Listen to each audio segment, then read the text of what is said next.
तो आज हम श्रीमद् भागवत स्कंध 10 अध्याय संख्या 23 श्लोक संख्या 1 इस अध्याय के ऊपर हम लोग आज चर्चा करेंगे। इस अध्याय द्विज पत्नी ब्राह्मण पत्नियों ने कैसे कृष्ण भगवान बलराम भगवान की जो कृपा कैसे प्राप्त किए थे उसके बारे में विस्तार से सुखदेव गोस्वामी बताते हैं। तो उसके ऊपर हम लोग आज चर्चा करने का कोशिश करेंगे। ओम नमो श्री गोपा उचुः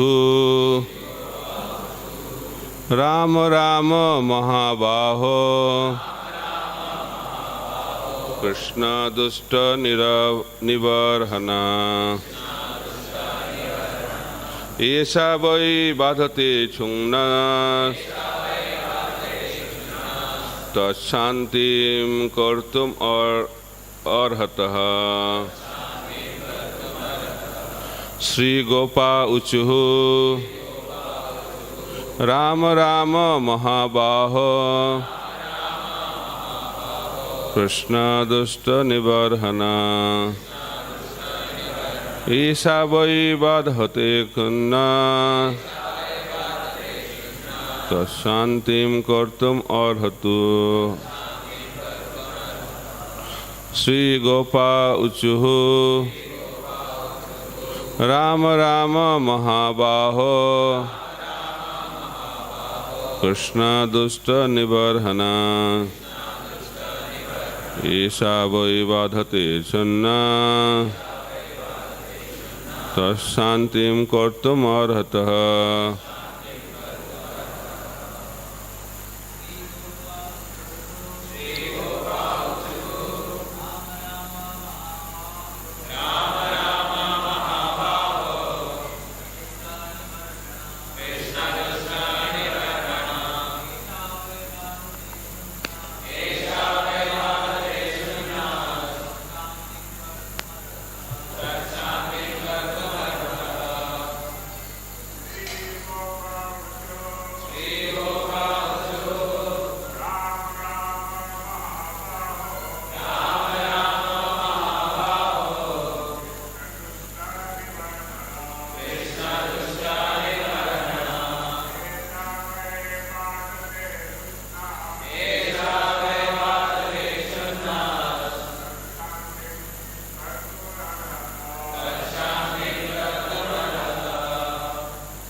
शब्दार्थ अनुवाद और तात्पर्य कृष्ण कृपामूर्ति अभय चरणारविंद भक्ति वेदांत स्वामी शिल प्रभुपाद और उनके शिष्यों द्वारा।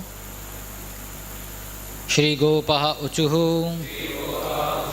ग्वाल बालों ने कहा, राम राम हे राम हे राम, महाबाहो हे बलशाली भुजाओं वाले, कृष्ण हे कृष्ण, दुष्ट दुष्ट का, निबर्हण दलन करने वाले, ऐशा यह, वै निसंदेह, बाधते कष्ट दे रही है, क्षुत भूख न हमें, तत्शांतिम उसकी शांति के लिए, कर्तुम अर्हतः तुम्हें करना चाहिए। ग्वाल बालों ने कहा, हे महाबाहु राम, हे दुष्ट दलन कृष्ण, हम सब भूख से त्रस्त हैं, इसके लिए आपको कुछ करना चाहिए। तात्पर्य, ग्वाल बालों ने कृष्ण के दुष्ट दलन होने का परिहासवश यह अर्थ लगा लिया कि वे उनके खाने का प्रबंध करके उनकी भूख शांत करें। ग्वालों के इस कथन में भगवान के साथ उनकी प्रेमपूर्ण मैत्री का भाव मिलता है। हरे कृष्ण। मुखम करति वाचालं पंगुल्लंघायते गिरिं यत्कृपातमहं वन्दे श्रीगुरुं दीनतारिणं परमानन्दमाधवं श्रीचैतन्य ईश्वरम्। हरे कृष्णा। तो कल जन्माष्टमी, तो आज हम लोग चर्चा करेंगे सुबह के सेशन में कैसे ब्राह्मण के पत्नीगण कृष्ण बलराम की कृपा प्राप्त किए। तो जो लीलाएं हम लोग चर्चा कर रहे हैं सब जगह खाने के साथ संबंध है। ब्रह्म विमोहन लीला में गोप सखाए खा रहे थे, उनको देख के ब्रह्मा जी का समस्या हुई तो उन्होंने कुछ किए। उसके बाद कल भगवान माखन छोड़ के मिट्टी खा रहे थे, उसके लिए भी कुछ समस्या हुई। तो आज खाना नहीं मिल रही है इसलिए समस्या हो रही है, इसलिए एक लीला भगवान रचाई। तो इससे पता चलता है ब्रज में खाने का बहुत प्राधान्य है कि नहीं। तो भगवान खाने में बहुत रुचि रखती है और चैतन्य महाप्रभु जो गौरीय वैष्णव परंपरा इस दुनिया में दिए उसमें भी प्रसाद का बहुत महत्व है। और हम लोग बोलते हैं इस्कॉन किचन रिलीजन है। श्रील प्रभुपाद जी ने प्रसाद दे के पूरा दुनिया को भक्त बना दिए। और जगन्नाथ कलियुग के भगवान हैं, तो जब भूख लगता है तो लोग जगन्नाथ जी का महाप्रसाद लेते हैं, उसके बाद महाप्रभु उनको नचाते हैं, नृत्य गीत करते हैं। उसके बाद जब फिर भूख लगती है तो सिर्फ प्रसाद लेते हैं। इसलिए बताया गया है नाचो गाओ भक्तों संगे करो संकीर्तन एमनि मधुर महाप्रभुर वचन।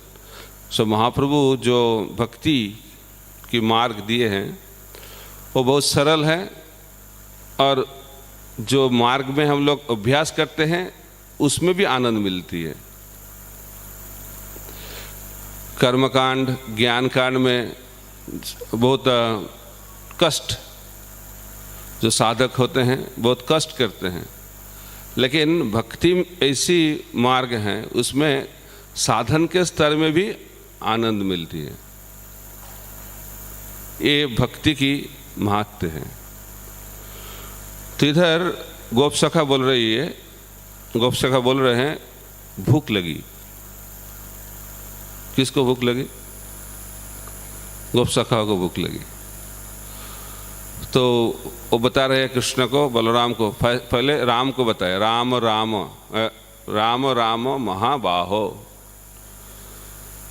तो पहले राम, राम का मतलब हम लोग बलराम जयंती मनाए कुछ दिन पहले, तो हम लोग हरे कृष्ण महामंत्र में भी बोलते हैं हरे कृष्णा कृष्णा कृष्णा हरे हरे, हरे राम राम राम हरे हरे। तो इस हरे कृष्ण महामंत्र में राम कौन है इसके लिए भी कन्फ्यूजन हो जाता है। कोई बोलते हैं राम का मतलब हम लोग तो राम क्षेत्र से हैं, तो अयोध्यापति राम, और कौन राम होगा? नहीं और एक राम है, वो कौन? बलराम। और बोलेगा नहीं और एक भी राम है, परशुराम। तो पप्पा जी बोले तीनों राम ही ठीक है, कोई समस्या नहीं। अयोध्यापति राम, बलराम और परशुराम। लेकिन गौरीय वैष्णव लोग थोड़ा अलग से सब कुछ बोलते हैं, तो बताते नहीं राम का मतलब ये तीन नहीं है। राम का मतलब क्या है? रा मतलब राधा रानी, माँ का मतलब मधुसूदन। जब राधा रानी मधुसूदन कुंज में विहार करती है वो है राम। तो राम का मतलब आनंद। बलराम जयंती के अवसर पर हम लोग चर्चा कर रहे थे। बलराम जी तीन नाम से विख्यात हैं। पहला है राम, दूसरा है बलभद्र, तीसरा है संकर्षण। तो राम का मतलब जो आनंद में रहते हैं और जो आनंद बांटते हैं। तो बलराम जी गोकुल में रह के गोकुलवासी भक्त को बहुत आनंद प्रदान किए। तो जो बलराम के साथ संपर्क स्थापन करेंगे उसको भी क्या प्राप्ति होगी? आनंद। तो इस दुनिया में लोग आनंद में रहना चाहते हैं, आनंद प्राप्त करना चाहते हैं, है कि नहीं? सब लोग आनंद चाहते हैं। तो एक बार कॉलेज में मैं लेक्चर दे रहा था, तो मैंने पूछा कौन किस किस को आनंद चाहिए, तो सब हाथ उठाए, लेकिन एक स्टूडेंट ने हाथ नहीं उठाए। तो बाकी सब स्टूडेंट पूछने लगे आपको आनंद नहीं चाहिए? कि नहीं, मेरे को दुख चाहिए। लगते हैं बहुत दुखी हैं, इसीलिए सोचते हैं आनंद तो नहीं मिलेगा, दुख मिलना ही अच्छा है। तो एक टी शर्ट निकले थे, इधर लिखा था प्लीज डोंट डिस्टर्ब, नीचे लिखा है आई एम ऑलरेडी डिस्टर्ब। तो लोग बहुत डिस्टर्ब है, बहुत दुखी हैं, इसीलिए लोग सोचते हैं आनंद प्राप्त करना असंभव है। इतना दुख इस दुनिया में, तो लोग फ्रस्ट्रेटेड हो जाते हैं। लेकिन सब फ्रस्ट्रेशन दूर हो जाएगा जब हम लोग राम के साथ, बलराम जी के साथ संबंध बनाएंगे। तो इसीलिए गोप सखाएं दुखी हैं।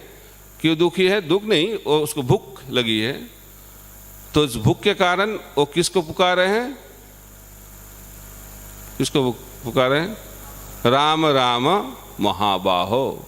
महाबाहो का मतलब कृष्ण, राम राम मतलब बलराम जी, कृष्ण बलराम को पुकार रहे हैं। तो हम लोग दुख से मुक्त होना चाहते हैं, तो किसको पुकारना चाहिए? हरे कृष्णा कृष्णा कृष्णा हरे हरे, हरे राम राम राम हरे हरे। तो हरे कृष्ण महामंत्र जप करेंगे, कृष्ण के बारे में हम लोग चर्चा करेंगे, तो सब दुख चला जाएगा। ये दुख निवृत्ति का मार्ग दिखा रहे हैं ब्रजवासी गोप सखाएं। तो आप बोलेंगे अरे वृंदावन तो सब अन्नाभिलाषिता शून्यम, रूप गोस्वामी बताए अन्नाभिलाषिता शून्यम ज्ञान कर्मादि अनवृतम अनुकूल्यन कृष्ण अनुशीलनम भक्तिरुत्तमा। कोई अभिलाष नहीं होना चाहिए, भूख खाने का अभिलाष, ये क्या चल रहा है? वो भी बोल रहा है भगवान को बुला, आप थोड़ा कुछ व्यवस्था करो। अरे हम लोग तो भगवान के खाने के लिए व्यवस्था करते हैं। इसी जन्माष्टमी में कितने भोग के व्यवस्था चल रहे हैं, भगवान के भक्त लोग कुकिंग कर रहे हैं, कुकिंग के अरेंजमेंट कर रहे हैं। लेकिन इधर ब्रजवासी भक्त गोप सखाए बोल रहे हैं हम लोगों को भूख लगा है, खाने की कुछ व्यवस्था करो। पूरा उल्टा। तो ये तो बताया गया है भौतिक संसार में भूख लगती है, गोलोक में भी भूख लगती है क्या? तो गोलोक में जाने से क्या फायदा?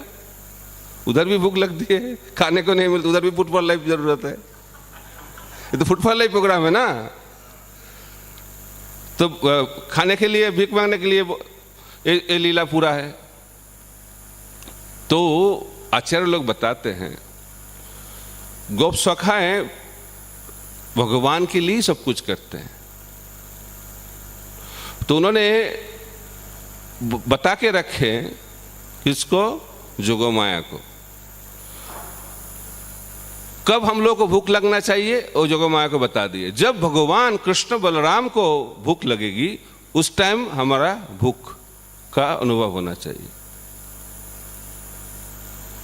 तो कब गोप सखाएं भूख का जो अनुभव करते हैं? जब भगवान भूखे रहते हैं। यही संबंध ब्रजवासी के साथ भगवान का। तो वो लोग भूख से कोई पीड़ित नहीं है। वो क्या चाहते हैं? भगवान भूख से पीड़ित ना हो, भगवान प्रसाद पाने का, खाने का आनंद ले। उस आनंद के साथ वो लोग भी आनंद में रहेंगे। तो अलग से कोई सेपरेट प्रोग्राम बनाने के लिए वो लोग नहीं बोल रहे हम लोग भूखे हैं। वो जान गए हैं भगवान भी भूखे हैं, तो अभी खाने का टाइम हो गया है, इसलिए खाना बहुत जरूरी है। तो भगवान चाहते हैं भक्त लोग आनंद में रहे, और भक्त लोग चाहते हैं भगवान आनंद में रहे। भगवान जानते हैं भक्त के हृदय में क्या चल रहा है, और भक्त लोग भी जानते हैं भगवान के हृदय में क्या चल रहा है। इसको कहते हैं एकत्य।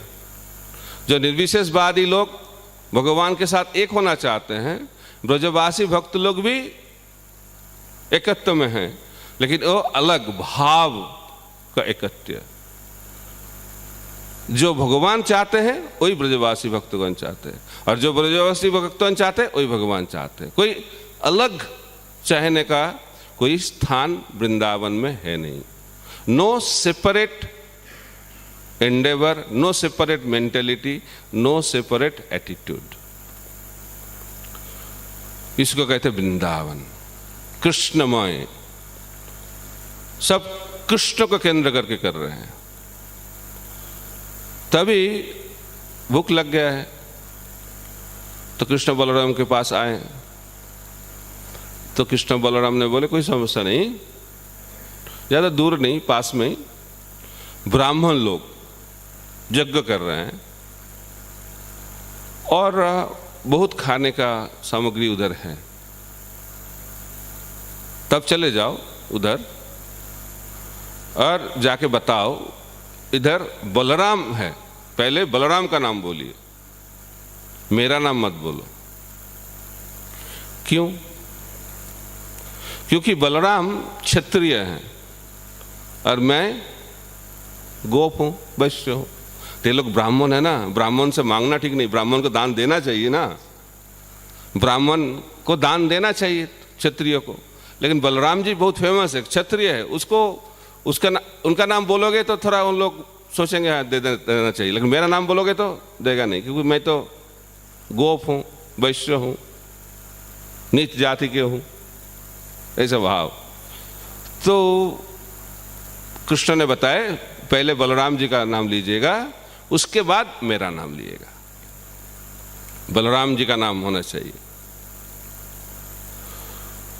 तो ब्राह्मण लोग उधर यज्ञ कर रहे थे।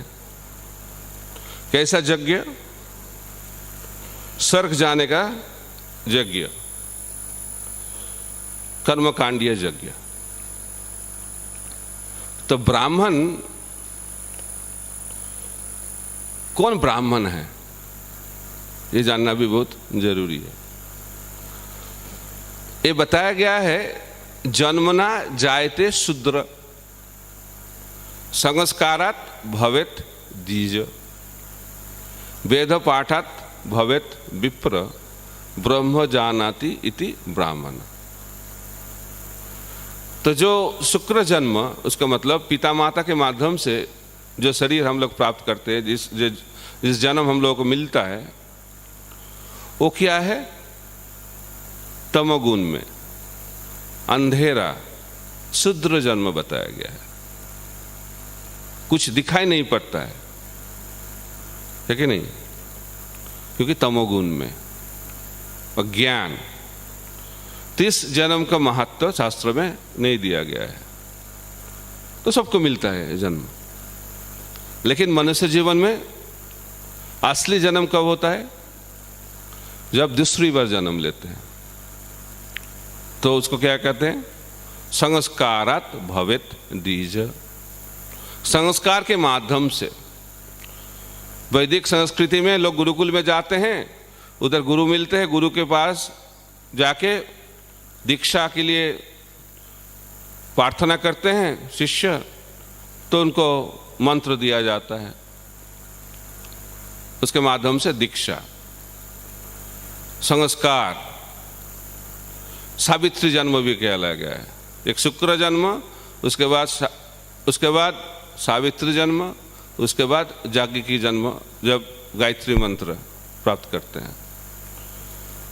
तो द्विजत्य दूसरी बार जन्म होने के बाद क्यों जन्म लेते दूसरी बार? तो गुरुदेव पिता बनते हैं और गायत्री मंत्र माता बनती है। तो दीक्षा क्यों लेते हैं? हम लोग भी सोचते हैं दीक्षा लेना चाहिए, दीक्षा लेना चाहिए।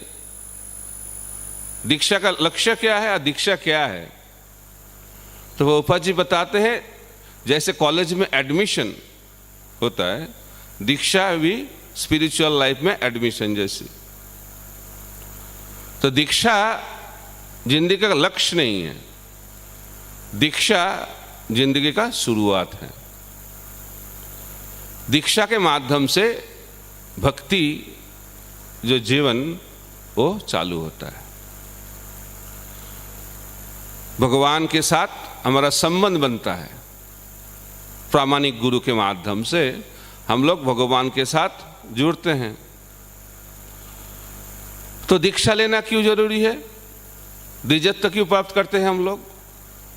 वेद पाठात भवेत विप्र। वेद अध्ययन करने के लिए, शास्त्र पढ़ने के लिए, शिक्षा प्राप्त करने के लिए हम लोग दीक्षा लेते हैं। इसलिए द्विजों के बाद वेद पाठात भवेत विप्र। तो लोग पूछेंगे शास्त्र क्यों पढ़ेंगे? शास्त्र पढ़ने का लक्ष्य क्या है? शास्त्र पढ़ने से क्या मिलेगा? भगवान बताते हैं वेदस्य सर्वेर अहमेव वेद्य। वेद का लक्ष्य है मेरे को जानना।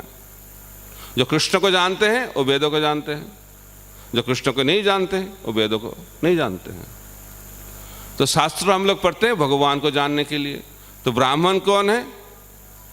ब्रह्म जानाति इति ब्राह्मण। जो ब्रह्म को जानते हैं, परम ब्रह्म को जानते हैं, जो एब्सोल्यूट ट्रुथ भगवान को जानते हैं, वो है ब्राह्मण। तो भागवत में बताया गया है परम तत्व परम ब्रह्म को 3 लेवल में, 3 स्तर में हम लोग जान पाते हैं। ब्रह्मेति, परमात्मेति, भगवानिति शब्दते। परम ब्रह्म निराकार ब्रह्म ज्योति के रूप में भी प्रकाशित होते हैं, परमात्मा के रूप में प्रकाशित होते हैं, और साकार सविशेष भगवान के स्वरूप में भी प्रकाशित होते हैं। तो 3 लेवल में, 3 स्तर में हम लोग परम ब्रह्म को, परम तत्व को जान पाते हैं। ब्रह्मति, परमात्मेति, भगवानिति शब्दते। तो ब्राह्मण 3 लेवल के होगा, 4 लेवल के भी होते हैं। ये कर्मकांडीय ब्राह्मण बता रहे हैं। तो जो ब्राह्मण सिर्फ निर्विशेष ब्रह्म को जानते हैं वो है ज्ञानी ब्राह्मण। जो ब्राह्मण परमात्मा को जानते हैं वो योगी ब्राह्मण, और जो भगवान को जानते हैं वो है वैष्णव ब्राह्मण। तो श्रील प्रभुपाद बोलते हैं इस्कॉन बनाया गया है वैष्णव ब्राह्मण बनाने के लिए। इस दुनिया में अभी वैष्णव ब्राह्मण की बहुत अभाव है। तो वैष्णव ब्राह्मण बनाना बहुत जरूरी है, क्योंकि ब्राह्मण समाज के सिर, मस्तक, ब्रेन बताया गया है। शरीर में सब कुछ ठीक है लेकिन ब्रेन नहीं है तो क्या होगा शरीर का? ऐसे ही हाल हो रहा है सोसाइटी का। सब कुछ है लेकिन ब्रेन नहीं है। लोग सोचते ब्राह्मण कौन है? जो ब्राह्मण थेट पहनते हैं वो ब्राह्मण है कि नहीं? ब्राह्मण कुल में जन्म हुआ है इसलिए ब्राह्मण है। लेकिन कृष्ण क्या बताते हैं? चतुर्वर्णं मया सृष्टम गुण कर्म विभाग से। गुण एवं कर्म के माध्यम से पता चलेगा ये ब्राह्मण है, ना तो क्षत्रिय है, वैश्य है, शूद्र है। सब इंपॉर्टेंट है सोसाइटी के लिए, लेकिन अलग अलग वर्ण का अलग अलग ड्यूटीज रहता है। तो क्यों मैं ब्राह्मण के बारे में बता रहा हूं? क्योंकि ब्राह्मण और ब्राह्मण पत्नी आज जो हम लोग चर्चा करें उसका मुख्य चरित्र है। इसलिए ब्राह्मण को जानना बहुत जरूरी है। और ब्राह्मण पत्नी, जो ब्राह्मण का जो संस्कार उनको प्राप्त नहीं हुआ है, उनका स्थिति क्या है? और चैतन्य महाप्रभु ने कैसे इस संकीर्तन मूवमेंट को एस्टैब्लिश किए हैं, ये बहुत जरूरी है, कनेक्ट करना पड़ेगा। तो ब्राह्मण लोग क्या कर रहे थे? यज्ञ कर रहे थे। यज्ञ का उद्देश्य क्या है? स्वर्ग लोग जाएंगे। इसका मतलब कर्मकांडीय यज्ञ चल रहा था। तो उन्होंने जाके, गोप शाखा ने जाके बताए कृष्ण बलराम इधर हैं। पहले बलराम के बारे में बताया, कृष्ण हैं इधर गोचारण कर रहे, बहुत भूखे हैं, तो उनके लिए थोड़ा क्या दीजिएगा? भोजन दीजिएगा। तो जब आए बताने के लिए, सुना ही नहीं कुछ। ब्राह्मण लोग बहुत बिजी थे क्योंकि मंत्रोच्चारण कर रहे थे, यज्ञ चल रहा था, तो सोचा ये सब फालतू लोग अब आगे डिस्टर्ब कर रहे हैं, कुछ इंपॉर्टेंस नहीं दिया। फिर बताए अब तो ब्राह्मण हो, हम लोग भूखे हैं, तो कुछ भोजन दे देना चाहिए। पहले कृष्ण बलराम के बारे में बताए, कृष्ण के बारे में बताया, फिर बताया हम लोग भूखे हैं, जो भूखे रहते हैं उनको भोजन देना बहुत जरूरी है, पुण्य है। उसको समझाने के लिए, वो तो कर्मकांडीय पुण्य पता है, वो भी उसको दिमाग में नहीं घुसा, कुछ बताया ही नहीं। तो इसके माध्यम से ब्राह्मण लोग अपराध कर बैठे। इसलिए बताया गया, जब घर में भगवान की पूजा कोई भक्त करते हैं, तो जब वैष्णव आ जाता है तो भगवान की पूजा बंद करके वैष्णव को क्या रिसेप्शन करना चाहिए, ये सिद्धांत बताया गया है। क्योंकि भगवान की जो पूजा उससे भी महत्वपूर्ण है भगवान की जो भक्त, उनकी पूजा। इसलिए भगवान बताते हैं, जो बोलते हैं वो मेरा भक्त है और मेरा भक्त है नहीं, जो मेरा भक्त का भक्त है वो मेरा भक्त है। शिव जी भी बताए, आराधनानां सर्वेशां विष्णु आराधनां परम तस्मात् परतर देवी तो दियानां समर्चनम। आराधना हम लोग करते, पूजा करते हैं बहुत सारे लोगों के, लेकिन शिव जी बताते हैं सबसे अग्रगण्य पूजा क्या है, विष्णु की पूजा। आराधनानां सर्वेशां विष्णु आराधनां परम, विष्णु की आराधना परम है। लेकिन उसके बाद बोल रहे हैं तस्मात् परतर देवी तो दियानंग तदीय। उसका मतलब भगवान के साथ, विष्णु के साथ जो जुड़े हुए हैं वैष्णव, वैष्णव की पूजा विष्णु पूजा से भी महत्वपूर्ण है, श्रेष्ठ है। तो इसलिए जो कनिष्ठ भक्त होते हैं वो सिर्फ भगवान को सम्मान करते हैं और उसके साथ साथ गुरुदेव को सम्मान कर लेते हैं थोड़ा, और किसी को सम्मान नहीं करते हैं। जो मध्यम भक्त हैं वो सब वैष्णव को सम्मान करते हैं, उससे सीनियर हो, जूनियर हो, इक्वल हो, सबको सम्मान करते हैं, सब वैष्णव को सम्मान करते हैं। और उत्तम भक्त कौन है, जो समस्त जीव सबको सम्मान करते हैं। इसलिए भक्ति विनोद ठाकुर गाते हैं, सकले सम्मान करिते सकति देहनाथ यथायथ तबे तो गाइब हरि नाम सुखे अपराध हवे। हम लोग अपराध क्यों करते हैं, क्योंकि हम लोग हृदय में अहंकार रखते हैं। अहंकार के कारण हम लोग सम्मान पाना चाहते हैं लेकिन सम्मान देना नहीं चाहते हैं। इसलिए महाप्रभु बताते हैं अमानिना मान देना, खुद के लिए सम्मान का इच्छा ना करना चाहिए और सबको सम्मान करने का इच्छा हृदय में होना चाहिए। अमानिना मान देना। तो इसलिए भक्ति में कोई कौन आगे है कैसे पता चलेगा, वो कितने लोगों को सम्मान कर रहे हैं। लेकिन हम लोग क्या सोचते हैं, मध्यावस्था में कितने लोग हम लोगों को सम्मान कर रहे हैं। तो पहले तो ज़्यादा लोग मेरे को प्रणाम नहीं करते थे, 2-3 करते थे, अभी 10 कर रहा है, उसके बाद 20 कर रहा है। लगता है मेरा भक्ति में कुछ हो रहा है, नहीं तो क्यों प्रणाम कर रहे हैं। तो लगता है मैं अभी थोड़ा एडवांस्ड हो गया हूँ। पहले तो इतना प्रणाम नहीं मिलती थी, लेकिन अभी दंडवत मिल रहा है। तो इस हिसाब से कोई भक्त एडवांस्ड की नहीं है, इसका हम लोग एनालिसिस नहीं कर सकते हैं। हम लोग हृदय से क्या कर रहे हैं, सम्मान पाने का इच्छा हो रहा है न सम्मान देने का इच्छा हो रही है। जब सम्मान पाने का इच्छा हो रही है अंदर में, उसका मतलब हम लोग भक्ति में पीछे जा रहे हैं। और सम्मान देने का इच्छा हो रही है, इसका मतलब हम लोग भक्ति में आगे बढ़ रहे हैं। तो इधर भगवान के नित्य सिद्ध गोप सखाएं गए ब्राह्मण लोगों के पास, कितना सौभाग्य है कितने तपस्या के बाद कोई भगवान कृष्ण के गोप सखा बन सकते हैं। देवता लोग भी समझ नहीं पाते कैसे संभव है।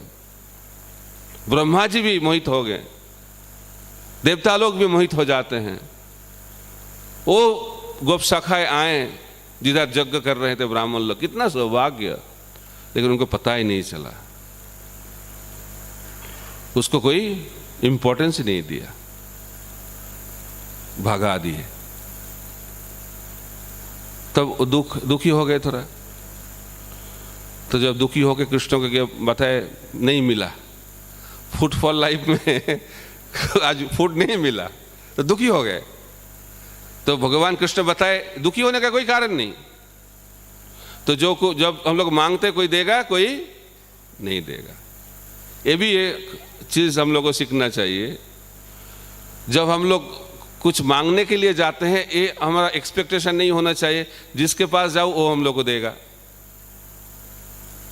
कोई देगा, कोई नहीं भी देगा, गाली देगा, कुछ तो मिलता है, गाली मिलेगा।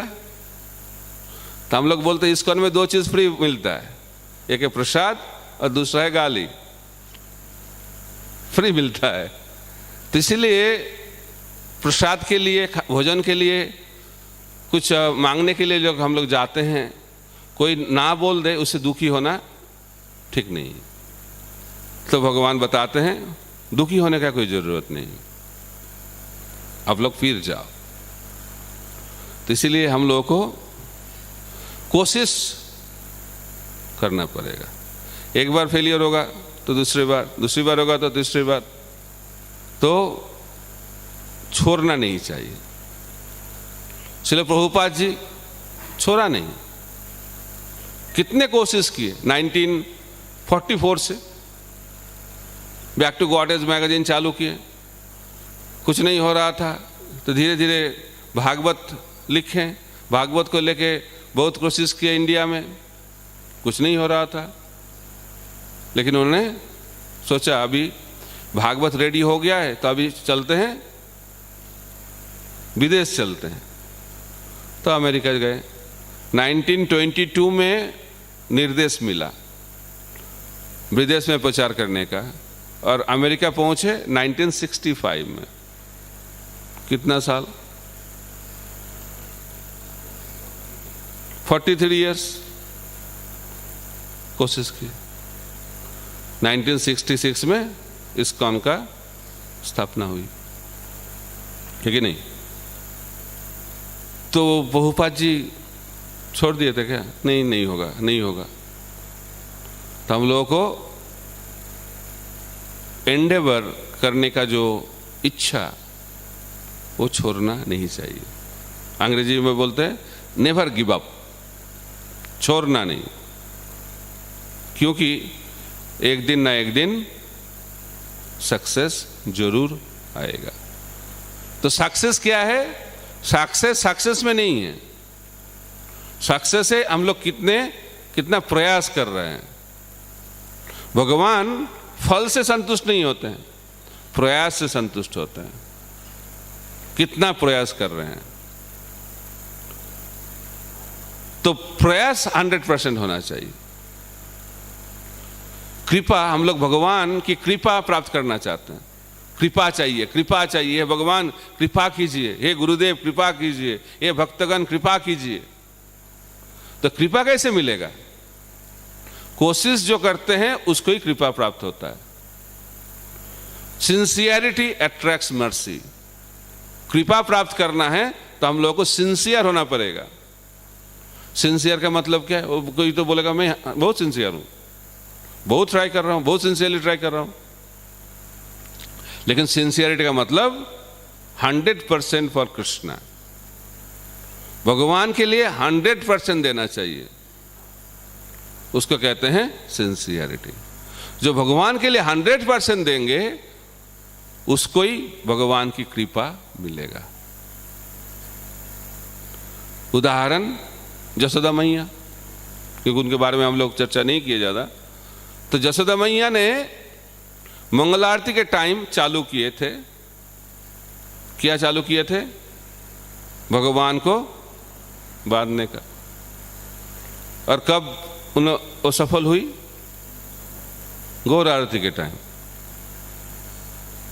सुबह से शाम। तो बताते हैं Krishna consciousness is a full time service, तो पार्ट टाइम नहीं। दोनों 1 घंटा आ गए, आध घंटा आ गए। मैंने बहुत सेवा की आज, क्या आधा घंटा मैंने मंदिर में चले गए थे आज जन्माष्टमी के दिन 4 घंटे रहा। तो इसमें कृपा प्राप्त करना संभव नहीं है। तो कृपा प्राप्त करना है तो फुल एंडेवर देना पड़ेगा, 24 घंटा देना पड़ेगा, तब कृपा हम लोग प्राप्त कर पाएंगे। तभी पहली बार गोप सखाए ने प्राप्त नहीं कर पाए भजन, भूख भी बढ़ रहा है, क्या करें। तब भगवान ने बताया ठीक है, ब्राह्मण लोग आपको कुछ दिया नहीं तो आप चले जाओ ब्राह्मण पत्नियों के पास। तो कृष्ण को तो पता है, हम लोग चर्चा कर रहे थे, कृष्ण तो सर्वज्ञ है, अभिज्ञ है, सब कुछ जानते हैं। उनको पता है वो क्यों आए इधर, भूख के कारण नहीं, यज्ञ के कारण नहीं, वो आए थे ब्राह्मण पत्नियों को कृपा करने के लिए। ये जानना बहुत जरूरी है। कृपा के लिए भगवान के पीछे भागने का कोई जरूरत नहीं, कृपा आपके पास भाग के आएगा, ये सिद्धांत है। उदाहरण चैतन्य महाप्रभु रूप सनातन रामकेली में विराज कर रहे थे, रामकेली से खत लिख रहे थे महाप्रभु को। तो महाप्रभु जगन्नाथपुरी से आ गए रामकेली, क्या करने के लिए? कृपा करने के लिए। तो भगवान आ जाते हैं। तो इसीलिए इधर भी ब्राह्मण पत्नियों को कृपा करने के लिए भगवान खुद आ गए। इसीलिए भक्ति सिद्धांत सरस्वती प्रभुपाद बोलते हैं, don't try to see Krishna, serve Krishna in such a way, Krishna will come to see you. हमारे जो गौरीय परंपरा है वो भगवान को देखने के शिक्षा नहीं देती है। कौन सा शिक्षा देती है? सेवा करने का शिक्षा। क्योंकि सेवा करने से भगवान प्रकट होते हैं। भक्ता माम अभिजानाति, भक्ति के माध्यम से भगवान को हम लोग जान पाते हैं। अतो श्री कृष्ण नाम आदि न भवेद ग्राह्यम इंद्रिय, सेवन मुखे जीवादौ स्वयं बस प्रत्यत। भगवान स्फुरित होते हैं हृदय में। कैसे? जब हम भगवान की सेवा करते हैं। बहुत इंद्रियाएं हैं, लेकिन इधर जीवा इंद्रिया के बारे में बताया गया है। क्योंकि जीवा 2 कार्य करते हैं, एक कार्य बोलते हैं और एक कार्य टेस्ट लेते, फिर खाने का महत्व रूप गोस्वामी भी दे रहे हैं, खुद खाते नहीं, लेकिन खाने का महत्व है। क्योंकि इस दोनों के कारण हम लोग इस दुनिया में हैं। जीवा इंद्रिय के कारण इस दुनिया में हम लोग हैं बद्ध अवस्था में। खाने के लिए बहुत रुचि है लोगों को, और बोलते रहते हैं। और कलयुग में बोलने का आदत बहुत है, सुनने का आदत है नहीं।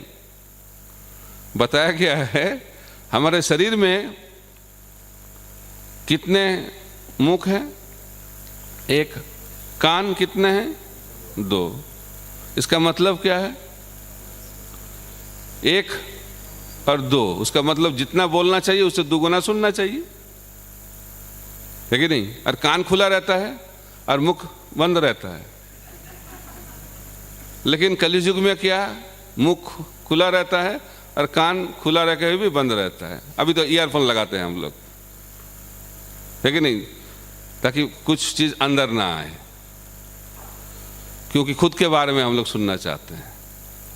तो सुनने का आदत कम होता जा रहा है, और विशेष करके भगवान के बारे में सुनने के लिए बाप रे बाप।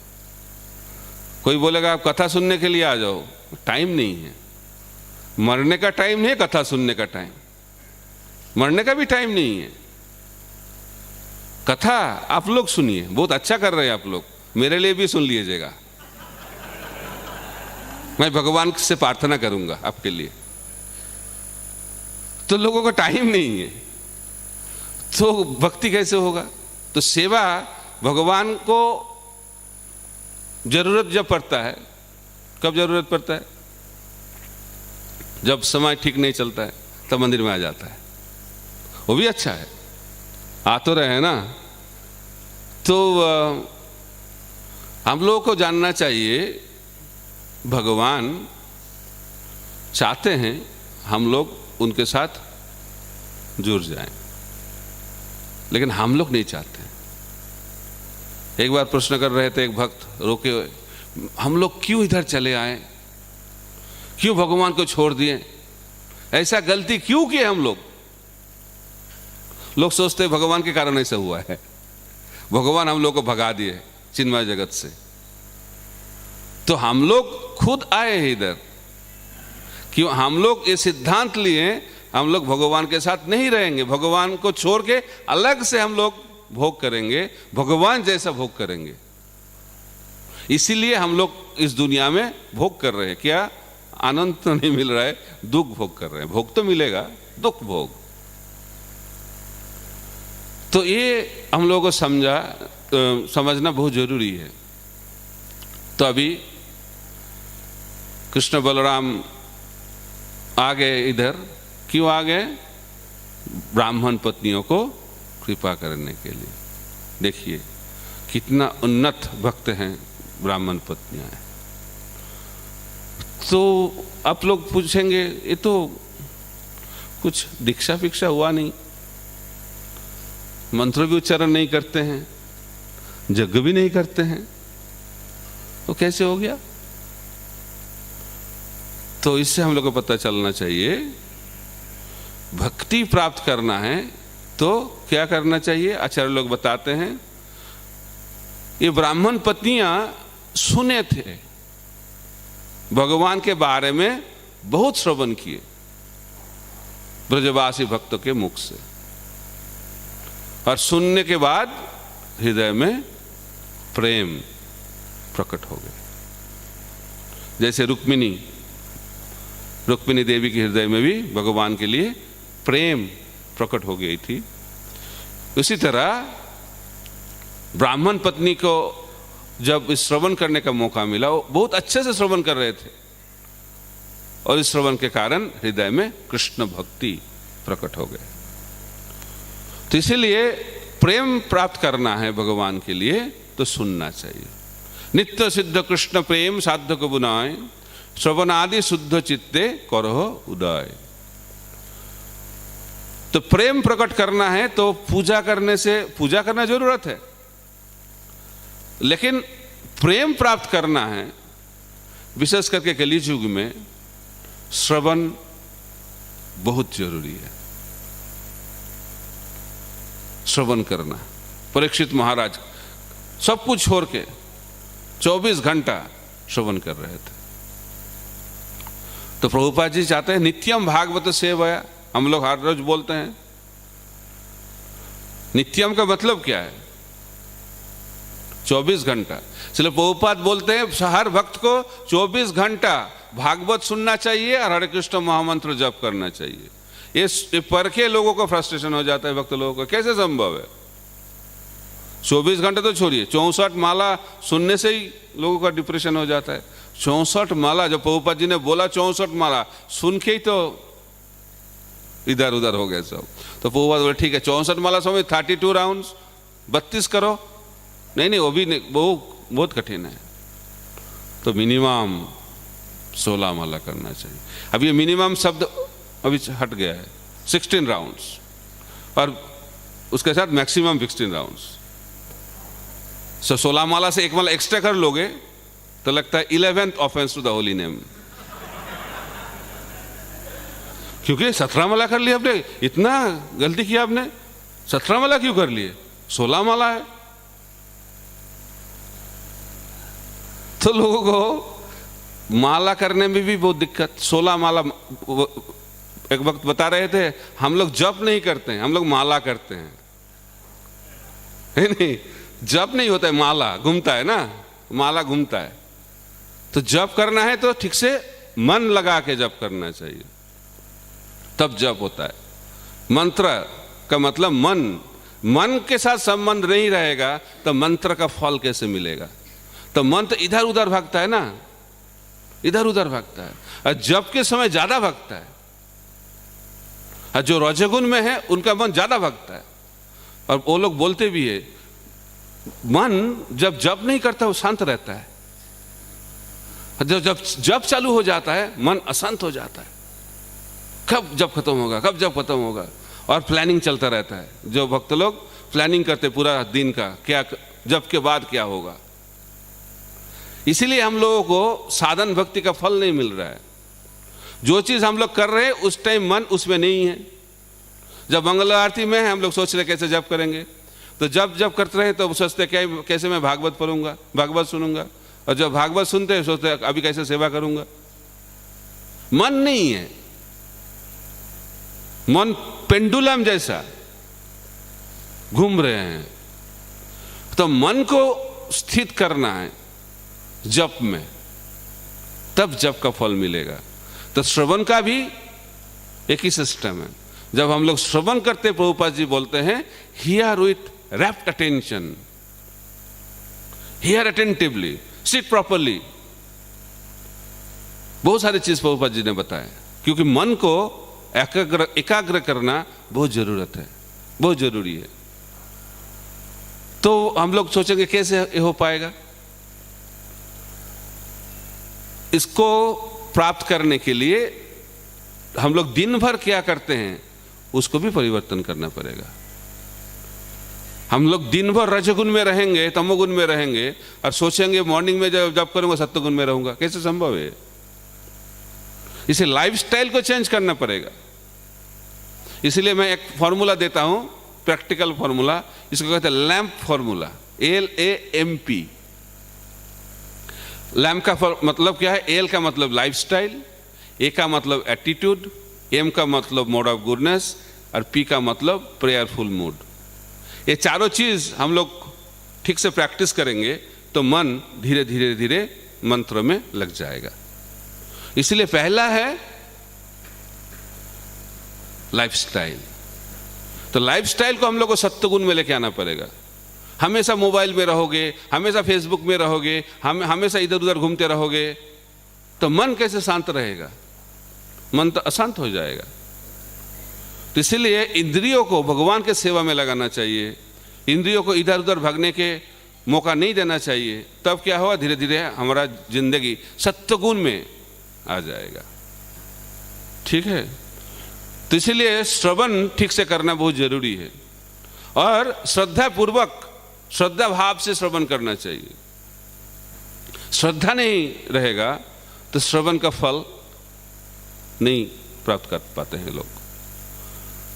तो ब्राह्मण पत्नियां, द्विज पत्नियां बहुत श्रद्धा से, श्रद्धा भाव से कृष्ण के बारे में सुने थे, बार बार सुने थे। एक दिन सुनने से नहीं होता है, निरंतर श्रवण करना पड़ेगा, तब प्रेम प्रकट हो जाता है। तो उसको तो भगवान के बारे में पता है, कृष्ण बलराम के बारे में पता है। जब आके गोपशाखाय ने बताए कृष्ण बलराम इधर घूम रहे हैं, भूखे हैं, तो तुरंत जितने 4 वैरायटीज के बोल रहे हैं, 4 चतुर्विध श्री भगवत प्रसाद, सबको लेके रेडी था, फूड फॉर लाइफ का कंटेनर, उनको लेके तुरंत चलिए हम लोग भी जाएंगे। ऐसा नहीं हो ठीक है प्रसाद लेके चले जाइए, ऐसा नहीं किया उन्होंने। प्रसाद को लेके खुद, ये है संस्कार। किसी को वैष्णव को सेवा करना है तो खुद को कुकिंग करना चाहिए, खुद को सर्विस करना चाहिए। नो घर में कोई है बना दिए वैष्णव सेवा हो रहा है, इससे वैष्णव सेवा नहीं होता है। वैष्णव को सेवा करना है तो खुद को करना चाहिए, भगवान को सेवा करना है तो खुद को कुकिंग करना चाहिए। लक्ष्मी राधा रानी वो कि कोई किसी को बोलते हैं मैं आप कुकिंग कर दो मैं ऑफरिंग कर दूंगा, ऐसा होता है क्या? नहीं।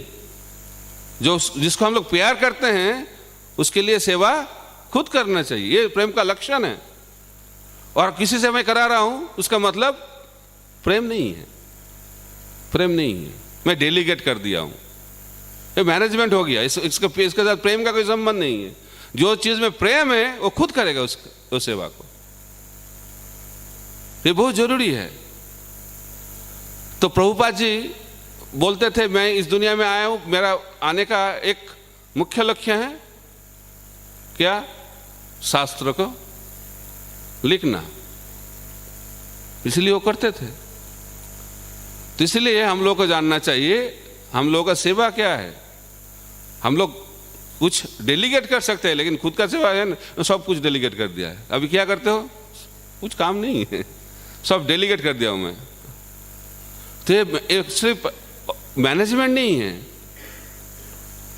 हम लोगों को भी सेवा करना चाहिए। भगवान के साथ संबंध बनाना है तो सेवा करना पड़ेगा ना, तो सेवा नहीं होगा तो कैसे संबंध बनेगा?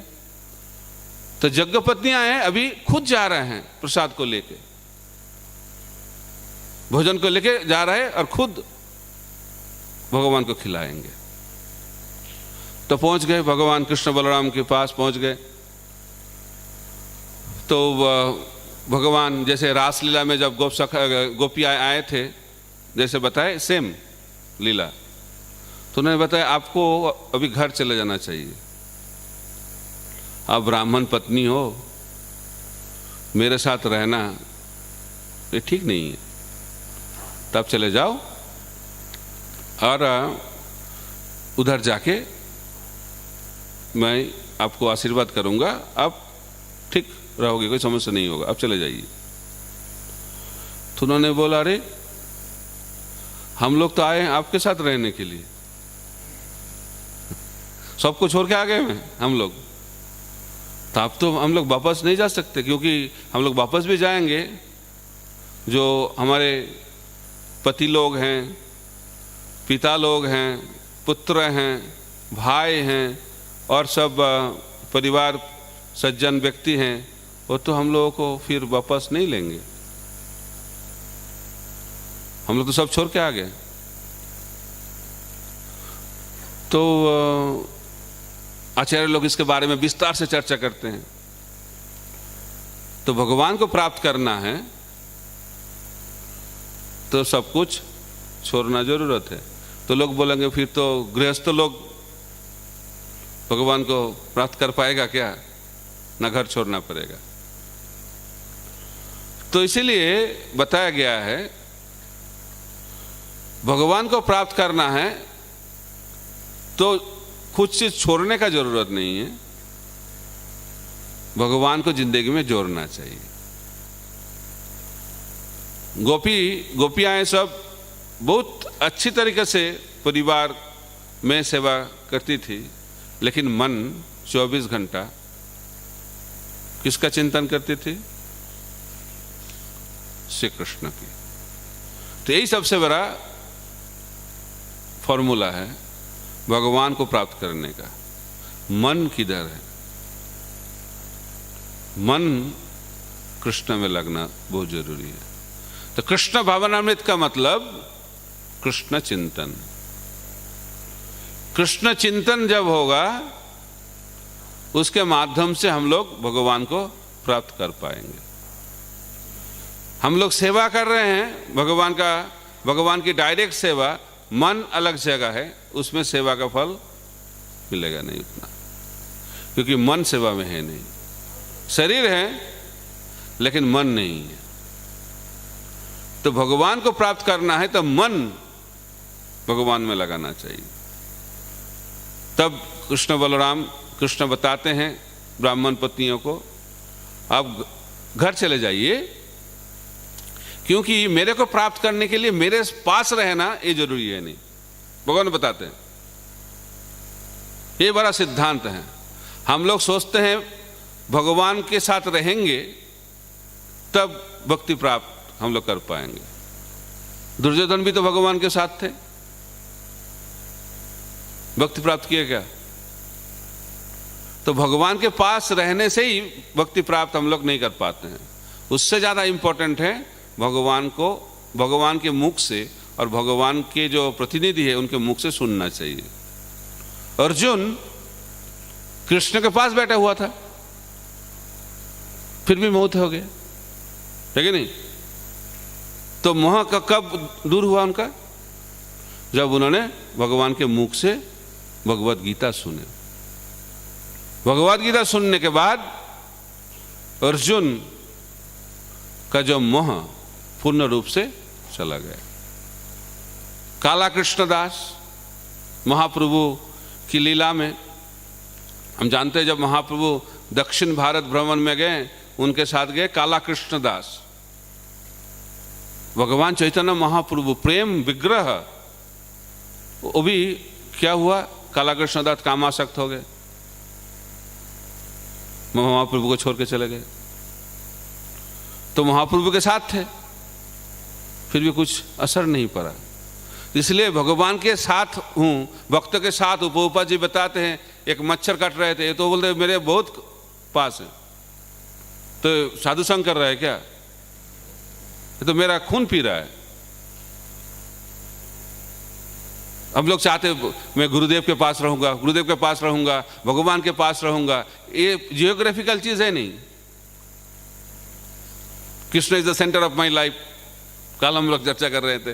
घर के सेंटर में रख दिए भगवान को, और जो मन में आ रहा है वो कर रहे हैं।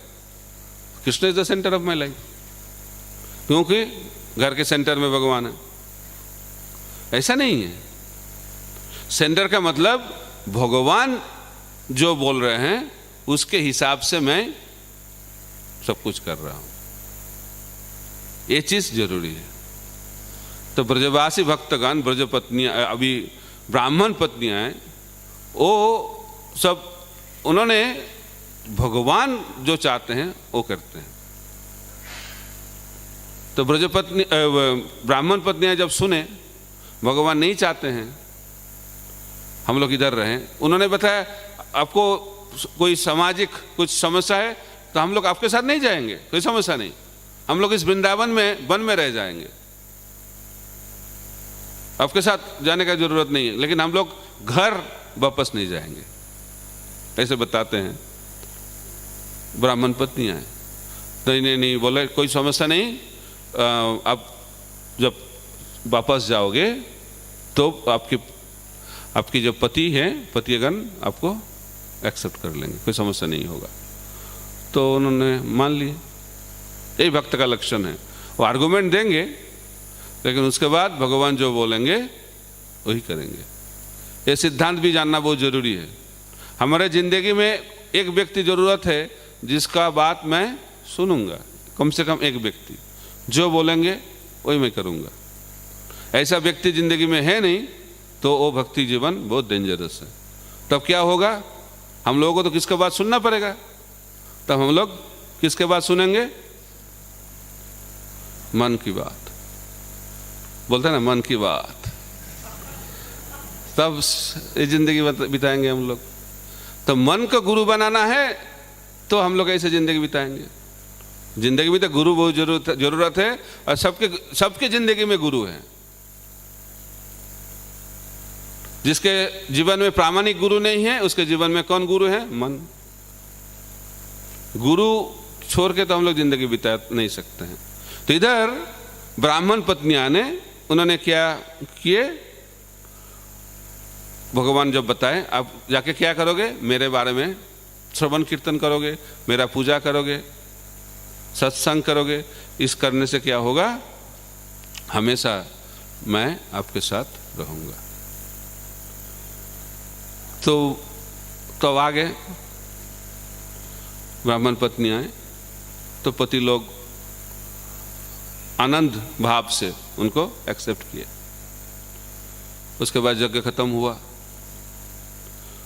तब जब ब्राह्मण लोग सोचने लगा, रे तो हम लोग कितना बड़ा गलती कर दिए। हमारे पत्नी लोग कितने सौभाग्यवती हैं, कृष्ण बलराम को समझ पाए, उनको सेवा करके आ गए, लेकिन हम लोग समझ नहीं पाए कृष्ण बलराम को। हाय हाय हमारा जिंदगी। तो इससे हम लोग को पता होना चाहिए जिंदगी का लक्ष्य ब्राह्मण बनना नहीं, जिंदगी का लक्ष्य भगवान का शुद्ध भक्त बनना। तो ब्राह्मण पत्नी आए, भगवान की शुद्ध भक्त बन गई, इसलिए उनकी जिंदगी सफल हो गया। तो हम लोगों का जिंदगी भी तब सफल होगा जब हम लोग ब्राह्मण पत्नियों जैसी शुद्ध भक्त बनेंगे। तो शुद्ध भक्त बनने के लिए उन्होंने जो किए हैं वो चीज हम लोग को करना चाहिए। जो भजन का मार्ग आचार्य लोग ने दिया है उसको ही करना चाहिए। नहीं तो हम लोग पूजा करेंगे, ये करेंगे, बहुत सारी चीज करेंगे, लेकिन जो आचार्य लोग बोल रहे हैं वो नहीं करेंगे तो हम लोगों को सिद्धि प्राप्त नहीं हो पाएगा। महाप्रभु दिखाए उनके लीला में जो मेन पोजीशन दिया गया है, जो निम्न कुल में जन्म लिए हैं। सबसे बड़ा पोजीशन संकीर्तन आंदोलन में क्या है? नामाचार्य। नामाचार्य किसको बनाए? किसको बनाए? हरिदास ठाकुर। वो कौन कुल में जन्म लिए? जवन कुल में। ब्राह्मण तो जोड़िए, जवन कुल में टॉप पोजीशन मिल गया, दिखा रहे हैं। और कौन जन्म लिए? सबसे बड़ा ब्राह्मण ब्रह्मा। तो ब्रह्मा विभन लीला के बाद ब्रह्मा सोचने लगा, अरे मैं तो इतने साल हो गया, मेरा 50 साल हो गया, फिर भी गलती हो रहा है, तो फिर भगवान तो आएंगे कलियुग में चैतन्य महाप्रभु के स्वरूप में, तो फिर मैं गलती करूंगा, मैं गलती करना नहीं चाहता हूं। तो चले गए अंतरद्वीप में, नवद्वीप धाम में, गौरांग महाप्रभु के भक्त बनने के लिए उनके भजन चालू कर दिए, गौरांग कीर्तन करना चालू कर दिए। तब गौरांग महाप्रभु आविर्भूत हो गए। तो उन्होंने बताया, मैं ब्रह्मा नहीं बनना चाहता हूं, ब्रह्मा के कारण मेरा अपराध हो रहा है, पोजीशन के कारण मेरा दिमाग नहीं काम कर रहा है, तो मेरे को पोजीशन नहीं चाहिए, मेरे को ऐसा जन्म दीजिएगा ताकि मैं इस अहंकार से मुक्त हो पाऊंगा। महाप्रभु ने बताया, तथास्तु, जरूर आप जवन कुल में जन्म लोगे और हमेशा भगवान का नाम लोगे, इसलिए आपका नाम होगा नामाचार्य हरिदास ठाकुर। आप वो बता दिए, भविष्यवाणी कर दी, आप 3 लाख भगवान का नाम करोगे। तो इसी कृपा के माध्यम से ब्रह्मा, जो सबसे उन्नत ब्राह्मण, सर्वश्रेष्ठ ब्राह्मण, जिसके मुख से 4 मुख से वेद निकलते हैं, वो ब्रह्मा बन गए हरिदास ठाकुर, जवन कुल में जन्म लिए। और अभी मुख से क्या निकल रहे हैं? हरे कृष्णा कृष्णा कृष्णा हरे हरे, हरे राम राम राम हरे हरे। अपराध नहीं हुआ। ब्रह्मा उसका उनका क्या हाल हुआ? अपराध हो गया। लेकिन जब हरिदास के स्वरूप में आए, नामाचार्य बन गए, भगवान के पार्षद बन गए, सर्वश्रेष्ठ पार्षद बन गए। उसके बाद रामानंद राय रस, भक्ति रस को इस दुनिया में प्रकट किए, ब्रज प्रेम रस को प्रकट किए। किसके माध्यम से? रामानंद राय। रामानंद राय सन्यासी भी नहीं थे, ब्राह्मण भी नहीं थे, शूद्र कुल में जन्म। उसके माध्यम से भगवान दिखा रहे हैं, भगवान का भक्त बनना है तो ब्राह्मण सन्यासी ये बनने का कोई जरूरत नहीं है। इसका ये मतलब नहीं हम लोग को ब्राह्मण सन्यासी नहीं होना चाहिए, लेकिन वो जीवन का लक्ष्य नहीं है। जीवन का लक्ष्य है भगवान का शुद्ध भक्त बनना, और वो शुद्ध भक्त बनने के लिए ब्राह्मण सन्यासी होने का कोई जरूरत नहीं है। दिखा रहे हैं, एक आचार्य भी ब्राह्मण कुल में जन्म नहीं लिए। इसके माध्यम से महाप्रभु दिखा रहे हैं कलियुग में नाम का जो आश्रय लेंगे वही आचार्य बनेंगे। उसके बाद रूप गोस्वामी, सनातन गोस्वामी, दाबिर खां, शाकर मलिक, नवाब हुसैन शाह के मंत्री, उनको बना दिए मेन आचार्य हमारे परंपरा के, रूप सनातन। मेन आचार्य कौन है? रूप गोस्वामी। तो इसके माध्यम से भगवान दिखा रहे हैं, भगवान को संतुष्ट करना है तो क्या जरूरत है? भक्ति। शुद्ध भक्ति भगवान को आकर्षित करते हैं। अद्वैत आचार्य ठाकुर ने भी जब श्राद्ध कर रहे थे, तब श्रेष्ठ ब्राह्मण को जो श्राद्ध का पात्र देना चाहिए, तो उन्होंने जाके हरिदास ठाकुर को दे दिया, और सब ब्राह्मण लोग स्ट्राइक कर दिए। तो इससे भगवान दिखा रहे हैं कौन ब्राह्मण है? ब्रह्म जानाति इति ब्राह्मण। जो वैष्णव है वो ऑटोमेटिकली ब्राह्मण है, लेकिन जो ब्राह्मण है वो वैष्णव भी नहीं हो सकता है। उदाहरण इधर हम लोग देख पा रहे हैं, ये लोग ब्राह्मण थे, अच्छे यज्ञ कर रहे थे, मंत्र उच्चारण भी बहुत शुद्ध भाव से कर रहे थे, लेकिन लक्ष्य क्या है? भगवान को संतुष्टि नहीं, लक्ष्य है स्वर्गलोक। तो जब भौतिक लक्ष्य रहेगा वो कभी शुद्ध भक्त नहीं बन सकते हैं। तो शुद्ध भक्त बनना है तो भौतिक लक्ष्य को छोड़ना चाहिए, भौतिक कामना को छोड़ना चाहिए। तो इसीलिए शुद्ध भक्ति का लक्षण है काम से मुक्ति, भोग से मुक्ति, मुक्ति भाव से मुक्ति। मोक्ष प्राप्त करना है, इस दुनिया को भोगना है, सिद्धि प्राप्त करना है, ये सब जो वासनाएं हैं उसको छोड़ना पड़ेगा। इसलिए बताया गया है कृष्ण भक्त निष्काम अतएव शांत, भुक्ति मुक्ति सिद्धि कामी सकले अशांत। तो इसीलिए शांत बनना है, मन को शांत करना है तो निष्काम होना बहुत जरूरी है। मन में कामना रहेगी तो कभी हम लोग शांत नहीं बैठ सकते हैं, मन इधर उधर भागेगा। तो जब कामना हृदय में रहेगी तो क्या होगा? हम लोग कर्म करने का इच्छा करेंगे। कर्म प्रवृत्ति हृदय में क्यों रहता है? क्योंकि हम लोगों का अलग लक्ष्य है। जब अलग कुछ लक्ष्य रहेगा वो कभी भगवान के लीला में भागने ले नहीं पाएगा। इसीलिए भगवान की लीला में भाग लेना है तो एक कर्म प्रवृत्ति को छोड़ना पड़ेगा। लीला भगवान की जो कार्य है उसको लीला क्यों कहते हैं? क्योंकि भगवान जो कार्य करते हैं उसमें कर्म प्रवृत्ति है नहीं, कोई उनका खुद का इच्छा नहीं है। मेरा इस कार्य का कारण क्या है? मेरा कुछ खुद इच्छा है, मेरा कुछ लक्ष्य है। जो हमारा कुछ लक्ष्य रहेगा कुछ कार्य में वो कर्म बन जाएगा, और जो कार्य में लक्ष्य नहीं रहेगा, कोई खुद का उद्देश्य नहीं रहेगा, सिर्फ भगवान को संतुष्ट करना है, तो वो लीला बन जाएगा। तो भगवान के सब कार्य लीला क्यों है? क्योंकि भगवान के सब कार्य भक्त को संतुष्ट करने के लिए भगवान करते हैं, इसलिए उनका कार्य कर्म नहीं है, उसका कार्य लीला है। तो हम लोग भी जब कर्म करेंगे भगवान को संतुष्ट करने के लिए, तब क्या होगा? तब हम लोग भगवान की जो लीला उसके साथ जुड़ जाएंगे।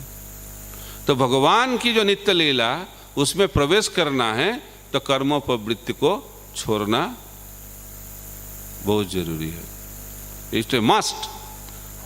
जब तक एक कर्म प्रवृत्ति हम लोग नहीं छोड़ेंगे तब तक इस लीला में हम लोग भाग नहीं ले सकते, और भाग लेना तो छोड़िए, वो समझ में ही नहीं आएगा, लीला समझ में ही नहीं आएगा क्या चल रहा है। तो भगवान भूखा है, भगवान मिट्टी खा रहा है, इसमें क्या बड़ा चीज़ है, तो हर रोज बोलते रहते हैं, कोई रुचि नहीं रहेगा, क्योंकि कर्म प्रवृत्ति है। किससे रुचि है? किसमें तो रुचि है, भोगना है, उसमें रुचि है। जब तक भोगने में रुचि रहेगा तब तक भगवान की लीला में रुचि कभी नहीं आएगा। तो इस सब लीला में रुचि तब आएगा जब हम लोग भोग प्रवृत्ति को छोड़ेंगे। उसके बाद ब्राह्मण लोग, अभी कथा का विराम दूंगा मैं, तो ब्राह्मण लोग उन्होंने तो समझ लिया हम लोग गलती कर दिए, तब उन्होंने सोचा भगवान के साथ मिलना चाहिए, लेकिन वो लोग मिल नहीं पाए। क्यों? कंस का डर। उन्होंने सोचा हम लोग भगवान के साथ मिलूंगा, कृष्ण बलराम के साथ, कंस को पता चल गया तो हमारा क्या होगा? डर। इस भौतिक डर जब तक रहेगा तब तक भगवान के साथ हम लोग मिल नहीं पाएंगे। इसलिए सिर्फ ज्ञान प्राप्त होने से सब कुछ नहीं होता है। उन लोगों को पता चल गया उन्होंने गलती किया, वो भी पता चल गया, उनके पत्नी लोग भगवान को मिल के आए, फिर भी वो लोग मिल नहीं पाए। दशा देखिए, ठीक है। किसके डर? कंस। तो हम लोगों को हृदय में डर रहेगा, क्या होगा क्या होगा क्या होगा, तो क्या होगा? क्या होगा? जातस्व ही ध्रुव मृत्युर ध्रुवं जन्म मृतस्य च, यही होगा। इस शरीर छोड़ने के बाद फिर जन्म लेना पड़ेगा, और जन्म लेने के बाद फिर शरीर छोड़ना पड़ेगा। यही चलता रहेगा। भगवान का कभी दर्शन नहीं होगा। तो भगवान का दर्शन करना है तो कंस रूपी जो डर, उससे मुक्त होना बहुत जरूरी है। तो हमारे हृदय में कंस रूपी डर भरा हुआ है, उस डर को हम लोगों को भगाना चाहिए। तो कैसे होगा? अभय, अभयम। इसलिए भगवान बोलते हैं सर्वधर्मान परित्यज्य माम एकं शरणं व्रज अहं तं सर्व पापेभ्यो मोक्षयिष्यामि मा शुचः। गोपपत्नी ब्राह्मण पत्नियां ने सब कुछ छोड़ के चले गए, क्योंकि उसके हृदय में कोई डर नहीं था। क्या होगा, हम लोगों को फिर एक्सेप्ट करेंगे कि नहीं करेंगे, परिवार के लोग क्या बोलेंगे, क्या सोचेंगे, क्या सोच रहा है, इसका चिंतन हुआ क्या? इसका चिंतन नहीं हुआ। इसलिए भगवान उनको पूर्ण रूप से कृपा किए। लेकिन हमारे हृदय में डर रहेगा तो कृपा तो छोड़िए, दर्शन भी नहीं होगा, कृपा भी नहीं होगा, और हम लोग बार बार सुनते रहेंगे, अच्छा है करते रहेंगे, और जन्म मृत्यु के चक्र में चलते रहेंगे। तो इस जन्म मृत्यु चक्कर से मुक्त होना है तो ब्राह्मण जैसा नहीं बनना चाहिए। जो ब्राह्मण लोग गलती किए वो गलती हम लोग को करना नहीं चाहिए। हम लोग को क्या करना चाहिए? ब्राह्मण पत्नियां ने जो कुछ किए हैं उस पद चिन्ह में चल के हम लोग जिंदगी में जब आगे बढ़ेंगे तब हम लोग भगवान का दर्शन प्राप्त कर पाएंगे। हरे कृष्णा कृष्णा कृष्णा हरे हरे, हरे राम राम राम हरे हरे। श्रील प्रभुपाद की जय, ग्रंथराज श्रीमद् भागवतम की जय, कृष्णचंद्र भगवान की जय, वृंदावन धाम की जय, गौर प्रेमानंदे हरि हरि बोल। कुछ प्रश्न, कुछ टिप्पणी?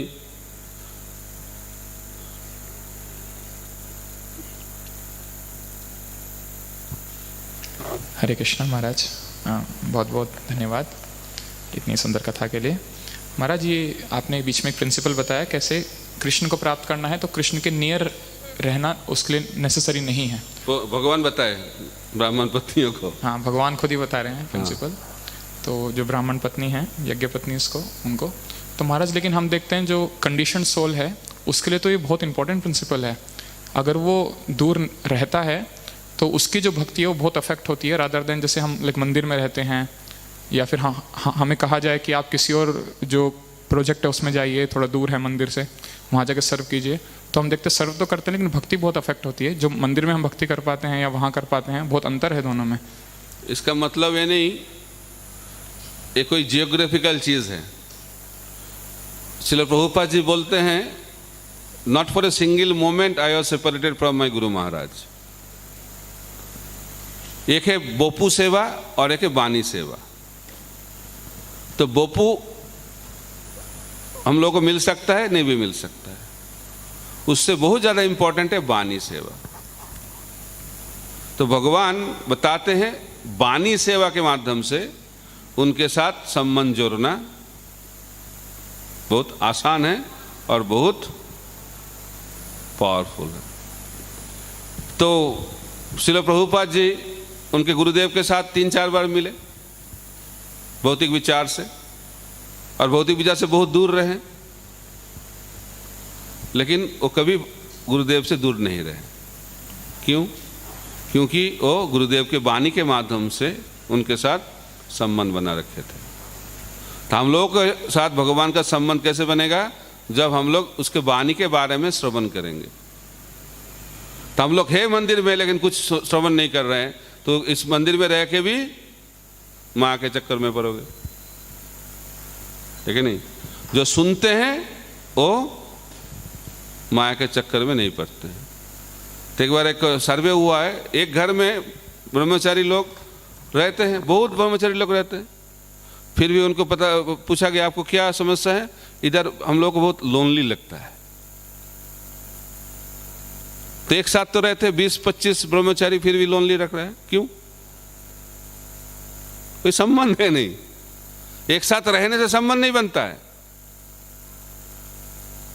अभी तो सिस्टम हो गया है, घर में पति पत्नी है, पति मोबाइल में बात कर रहा है, पत्नी भी मोबाइल में बात कर रही है, दोनों पास में बैठा हुआ है, संबंध बनेगा? कभी संबंध नहीं बनेगा। तो यही बता रहे हैं, इसका मतलब है नहीं हम लोग दूर चले जाएंगे, ऐसा कुछ नहीं बता रहे हैं। वाणी ज्यादा जरूरत है बपू से, यही सिद्धांत बताया गया है। भगवान के साथ रहना है, और हम लोग चाहते भगवान हमारे साथ रहें, तो उनके वाणी का आश्रय लेना चाहिए, बपू का नहीं, ठीक है? अगर दोनों साथ में मिल रहे हो तो that is best. That is not the best, best is वाणी। वाणी का मौका मिले, बपू का वो मौका मिले, करिए, कोई समस्या नहीं, लेकिन वाणी इंपॉर्टेंट है। क्योंकि बपू रहेगा नहीं भी रहेगा तो क्या करोगे? गुरुदेव चले गए, किधर चले गए? तो इसका मतलब आप किसको गुरुदेव माने? उनको बपू को। अब बपू तो नहीं रहेगा, इस दुनिया का नियम है, बपू तो जाना ही पड़ेगा। तो प्रभुपाद चले गए, प्रभुपाद चले गए क्या? Prabhupada said I live for ever in my books. भगवान चले गए, भगवान चले गए क्या? भगवान 5000 साल पहले आए थे, चले गए। चैतन्य महाप्रभु 550 साल पहले आए थे, चले गए। तो इस सिद्धांत को हम लोग कब समझ पाएंगे? भगवान कभी नहीं जाते हैं, भगवान अभी अप्रकट लीला कर रहे हैं। अद्यपि से लीला करे गौर राय, कोनो कोनो भाग्यवान देखी बारे पाए। तो कौन भाग्यवान है? जो 24 घंटा भगवान के बारे में श्रवण करेंगे तो भगवान प्रकट हो जाएंगे, ठीक है? सुनना चाहिए, श्रवण। थैंक यू महाराज। हरे कृष्ण।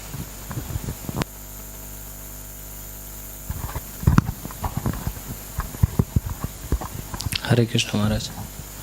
महाराज मेरा प्रश्न ये है कि जैसे आप बता रहे थे कि जो जीवात्मा है आध्यात्मिक संसार में रहता है, फिर वो इच्छा करता है तो यहाँ पे आ जाता है। हाँ, ऐसे ही तो बताया गया है। हाँ, तो अभी यहाँ पे जैसे देखते हैं कि माया का वो मिलता है तो फिर लगता है नहीं चलो अब कृष्ण के पास ही जाना है, तो गृहस्थ तो चीज़ें छोड़ देते हैं, लेकिन मन तो अभी भी उसको कितना भी बोले कि तुम नालायक हो नालायक हो, लेकिन वो कभी कभी तो बोल ही देता है मैं नहीं तू नालायक। तो यही चलता रहता है। तो उसको कैसे? प्रश्न क्या है? यही है कि फिर वो कैसे मतलब वो करे। तो आपको जानना चाहिए, तो मन को ट्रेनिंग जरूरत है। तो अनादिकाल से मन को ट्रेनिंग दिए हम लोग, है कि नहीं? कौन सा ट्रेनिंग दिया है? कैसे भोग करना है। तो अभी इतने सालों से, इतने जिंदगी से ट्रेनिंग देने के बाद मन को बोल रहे हो आप क्यों विषय की तरफ भाग रहे हो? ये अच्छा नहीं है ना। अनादिकाल से इस ट्रेनिंग दिया गया है कैसे भोगना है, तभी वो ट्रेनिंग और साधन का सिद्धि मिल गया है। मन स्वाभाविक रूप से विषय की तरफ भाग रहे हैं, वो तो साधन का फल है ना। तो आप गाली देने से कैसे क्या होगा? कुछ होगा? उनको तो सिद्धि प्राप्त हो गया है। तो अभी गाली देने से सिर्फ नहीं होगा, गाली देने के साथ साथ उनका जो उल्टा ट्रेनिंग वो भी होना चाहिए। अनादिकाल से भोग के लिए हम लोग ट्रेनिंग प्राप्त किए हैं। अभी कृष्ण भक्ति प्राप्त करने के लिए 2-3 साल 5 साल ट्रेनिंग करने के बाद सोचते हैं बहुत ट्रेनिंग हो गया है, अभी तक क्यों नयनंगलोदस्सु धाराय नहीं हो रहा है? इतना आसान है क्या? अनादिकाल से हम लोग भोग कर रहे हैं और 3-4 साल भक्ति करने के बाद सोच रहे हैं, मन पूर्ण रूप से भगवान में लगा रहे हैं। ऑलवेज रिमेंबर कृष्ण, 24 घंटा भगवान का चिंतन हो। एक भक्त ने आके बताया प्रभुपाद जी को, प्रभुपाद आप बताते हैं 24 घंटा भगवान का चिंतन करना चाहिए, तो जब मैं सोता हूं तब कैसे भगवान का चिंतन होगा?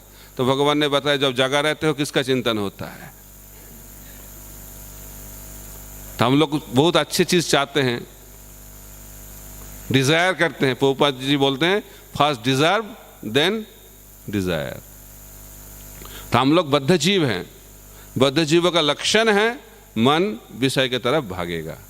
इसीलिए भक्तिसिद्धांत सरस्वती ठाकुर प्रभुपाद बोलते हैं हर रोज मॉर्निंग में सुबह और शाम क्या करना चाहिए? इस मन को जूते से और झाड़ू से पिटाई करना चाहिए 100 बार करके। करते हो? करिए, करने के बाद देखिए रिजल्ट मिलता है कि नहीं। मिलेगा। आचार्य लोग बोलते हैं ना, थोड़ा विश्वास रखिए काम होता जाएगा। तो जब बताया एक बार लेक्चर दिया मैंने, तो वो झाड़ू तो बाहर का चीज है, मन अंदर है, कैसे झाड़ू से मारूंगा? तो मैंने बोला ये मेंटल प्लेटफॉर्म में करना चाहिए, एक ग्रॉस प्लेटफॉर्म में नहीं, मन से मरना चाहिए। क्योंकि मन सूक्ष्म शरीर है, उसको पिटाई करना है तो सूक्ष्म भाव से करना चाहिए ना, बाहर की वो झाड़ू से वो नहीं होगा। ये अलग सा सूक्ष्म जूता और सूक्ष्म झाड़ू जरूरत है, उससे पिटाई होना चाहिए। और काउंट भी ठीक से करना है, 16 माला जैसे काउंट करते हो 100 बार हो रहा है कि नहीं? 100 बार मॉर्निंग में सुबह और 100 बार शाम को, वो बस कीजिए। तो इससे एक तरीका है, और दूसरा तरीका है नियमित रूप से भगवान के बारे में सुनना। जितना श्रवण होगा, जितना कीर्तन होगा, तब उसके हिसाब से मन शांत होगा। ये ऑटोमेटिक है नहीं, स्विच ऑफ कर दिया मैं मॉर्निंग में उठ के अभी मन शांत हो जाओ, शांत होगा क्या? नहीं होगा। दिन भर क्या कर रहे हैं? बाकी सब इंद्रिय क्या कर रहे हैं? उसके ऊपर मन। तो मन तब शांत होगा जब सब इंद्रियां भगवान के सेवा में हम लोग लगाएंगे, तब मन धीरे धीरे शांत हो जाएगा। इसके लिए टाइम भी देना पड़ेगा, अभ्यास करना पड़ेगा। ठीक है? और कुछ?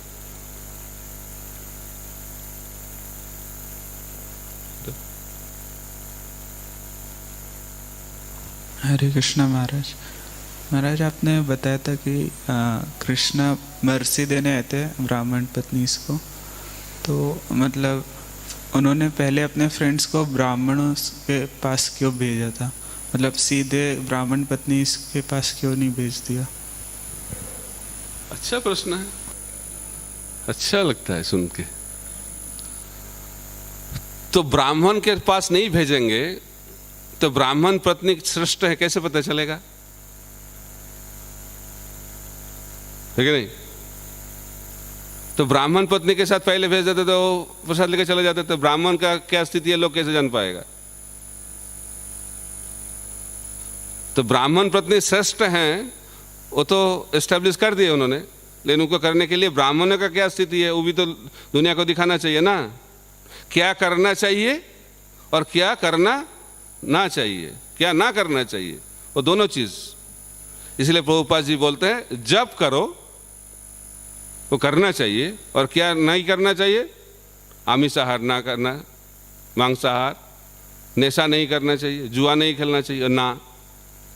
तो इस लीला के माध्यम से भगवान दिखा रहे क्या करना चाहिए और क्या ना करना चाहिए। ठीक है? हरे कृष्ण।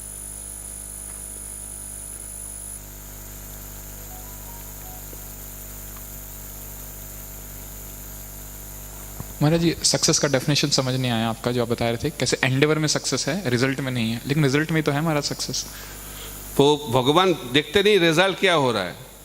कर्मणा अधिकारस्ते मां फलेषु कदाचन, भगवान पहले डिस्करेज कर दिया, फल के ऊपर मत ध्यान दो, ये फल क्या है, वो फल का कंट्रोल मेरे पास है, जो आपका काम है वो करो, कर्म आपका काम है, फल देना मेरा काम। तो मतलब महाराज लोगों का डेफिनेशन सही नहीं है सक्सेस का, क्या सक्सेस है? तो मैं लोगों का तो डेफिनेशन नहीं बोल रहा, भगवान का डेफिनेशन बोल रहा हूँ। भगवान जैसे देखते हैं, भगवान बोलते हैं सक्सेस का मतलब रिजल्ट नहीं, सक्सेस का मतलब है एंडेवर। मतलब वो ही नहीं समझ आ रहा महाराज, क्यों एंडेवर कैसे हो रहा है? क्योंकि भगवान को प्लीज कर रहे हैं और वो सक्सेस है। हाँ वही सक्सेस है। कितना आपको हृदय में भाव है, मैं जो भी कर रहा हूँ भगवान को संतुष्ट करने के लिए कर रहा हूँ, ये भाव जब रहेगा वही सक्सेस है। इसका मतलब ये नहीं आपको कुछ रिजल्ट जरूरत नहीं है, लेकिन रिजल्ट जिंदगी का लक्ष्य नहीं है, भगवान को संतुष्ट करने लक्ष्य है। तो भगवान चाहेंगे, जैसे मैं बताता था, कितने बार एक चीज बताऊं, तो हनुमान जी त्रेता युग में वो हीरो बन गए, कितना रिजल्ट लेके आए ना, कितने लोगों को मारे, लंका का जला दिए, मेन हीरो, रामायण के मेन हीरो हनुमान जी। अब कुरुक्षेत्र का युद्ध हो रहा है, सेम राम कृष्ण बन के आ गए, तभी क्या मिला उनको, क्या मिला? कपिध्वज। अभी दर्शक देखना है, अभी गैलरी में जीरो बन गए, तो आप क्या बोलोगे, कैसे विचार करोगे, बताइए। हनुमान बहुत दुखी हो गया, हाँ आपने त्रेता युग में मेरे को इतना मौका दिया, मैंने अच्छा भी किया, अर्जुन जैसा डिप्रेशन में नहीं गए, गीता का भी जरूरत नहीं था, फिर भी मैंने युद्ध किया, लेकिन अब देखिए अर्जुन को गीता बताए, उसके बाद उनको युद्ध करना पड़ा और मेरे को फ्लैग बना दिए। अच्छा नहीं है, ये नाइंसाफी है, ऐसा बताया क्यों? भगवान इसके माध्यम से दिखा रहे हैं, हीरो बनना और जीरो बनना ये भक्त का लक्ष्य नहीं होना चाहिए। भक्त का लक्ष्य क्या है? भगवान को संतुष्ट करना। तो हनुमान जी त्रेता युग में हीरो बन के भी संतुष्ट थे और सेम लेवल में संतुष्ट थे कलयुग द्वापर युग में जीरो बन के, क्योंकि उनका जिंदगी का लक्ष्य है भगवान जो चाहेंगे वही मैं करूँगा, यही भक्त का लक्षण है। ठीक है, हरे कृष्ण। लेकिन हम लोगों को ये दिमाग में घुसता नहीं, किंतु हम लोग सोचते कुछ करके दिखाना चाहिए, तो भगवान भी मौका देगा, दिखाओ, अरे इस दुनिया में रहो, कोई समस्या नहीं। भगवान सबको आशीर्वाद देते हैं, कुछ दिखाना है दिखाइए, आप भी देखो, दुनिया भी देखे और बार बार आता रहे, इस दुनिया में चलता रहेगा। ठीक है, नेक्स्ट।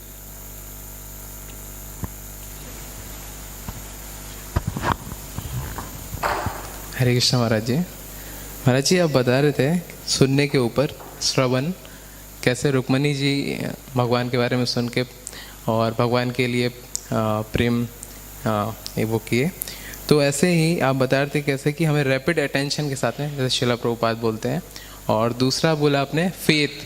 तो महाराज ये फेथ का कहाँ पे रोल आता है, इसको कैसे लगाते हैं हम लोग? फेथ नहीं होगा तो कुछ नहीं होगा।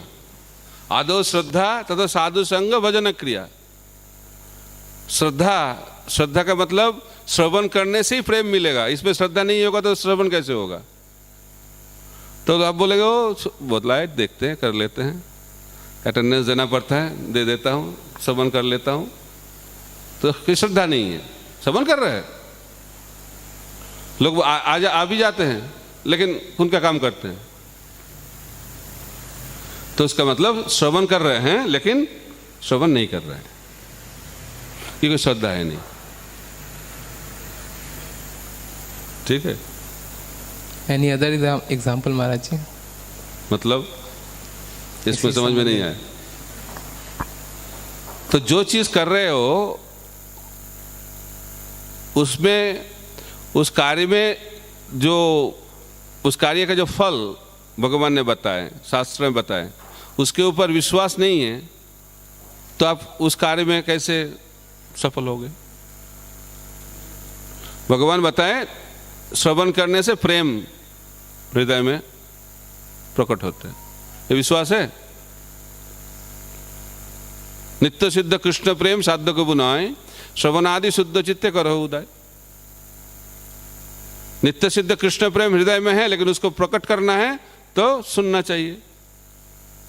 ये श्रवण का फल है, इसमें विश्वास है क्या? और एक भक्ति की श्रद्धा क्या है? श्रद्धा शब्द विश्वास करे सुधीर निश्चय, कृष्ण भक्ति कोइले सर्वकर्म की तो है। ये विश्वास है क्या? कृष्ण भक्ति करूंगा और कुछ करने की जरूरत नहीं है, इसको श्रद्धा।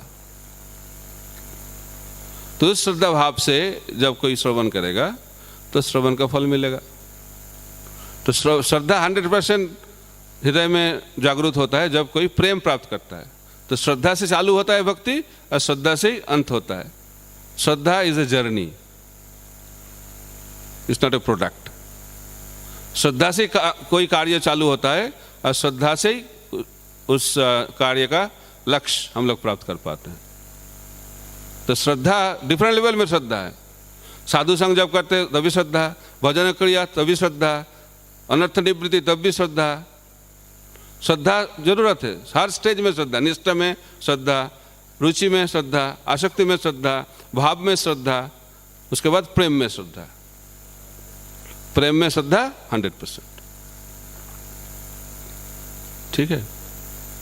तो महाराज जी इसमें एक प्रश्न फिर आता है कि माइंड में मेरे कि ये जो श्रद्धा है, ये जैसे इंस्ट्रक्शंस हम सुनते हैं गुरु के, तो उसको पालन करने का उतना दृढ़ता नहीं रहता है। श्रद्धा रहता है लेकिन श्रद्धा पूरा नहीं होता है, कोमल श्रद्धा।